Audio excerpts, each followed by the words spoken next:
ಗದಗ್ ಸಮೀಪದ ತಿಮ್ಮಾಪುರ ಗ್ರಾಮದಲ್ಲಿ ಶ್ರೀ ಮಾರುತೇಶ್ವರ ಜಾತ್ರಾ ಮಹೋತ್ಸವದ ಅಂಗವಾಗಿ ಸಂಭ್ರಮ ಸಡಗರದಿಂದ ಸಾವಿರಾರು ಭಕ್ತರ ಸಮೂಹದಲ್ಲಿ ಶ್ರದ್ಧಾ ಭಕ್ತಿಯಿಂದ ರಥೋತ್ಸವವು ಜರುಗಿತು.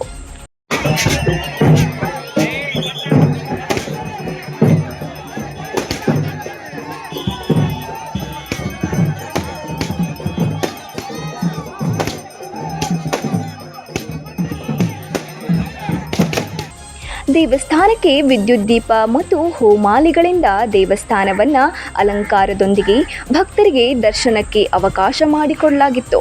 ಈ ವೇಳೆ ಶ್ರೀ ಮಾರುತೇಶ್ವರನಿಗೆ ವಿಶೇಷ ಪೂಜೆ ಹಾಗೂ ಚಿನ್ನ ಬೆಳ್ಳಿ ಆಭರಣಗಳಿಂದ ಅಲಂಕಾರ ಮಾಡಲಾಗಿತ್ತು. ಇನ್ನು ಮಹಾರಥೋತ್ಸವದಲ್ಲಿ ಡೊಳ್ಳಿನ ಮೇಳ, ಜಾಂಚ್ ಮೇಳ ಮತ್ತು ಗೊಂಬೆಗಳ ಕುಣಿತಗಳನ್ನು ನೋಡುಗರ ಕಣ್ಣನ್ನು ಸೆಳೆದವು.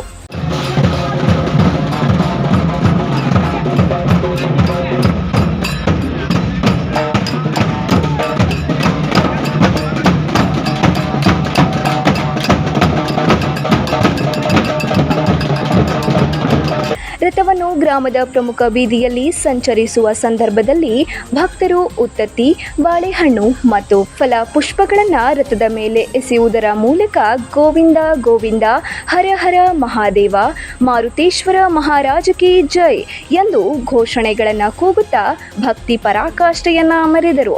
ರಥವು ದೇವಸ್ಥಾನದ ಪಾದಗಟ್ಟಿ ತಲುಪಿದ ನಂತರ ಭಕ್ತರು ಆಕಾಶದ ಎತ್ತರಕ್ಕೆ ಹಾರುವ ಬಣ್ಣ ಬಣ್ಣದ ಸಿಡಿಮದ್ದುಗಳನ್ನು ಸಿಡಿಸಿ ಸಂಭ್ರಮಿಸಿದರು. ಯಲ್ಲಪ್ಪ ಹೆಚ್ ಬಾಬರಿ, 9 ಲೈವ್ ನ್ಯೂಸ್, ಗದಗ್.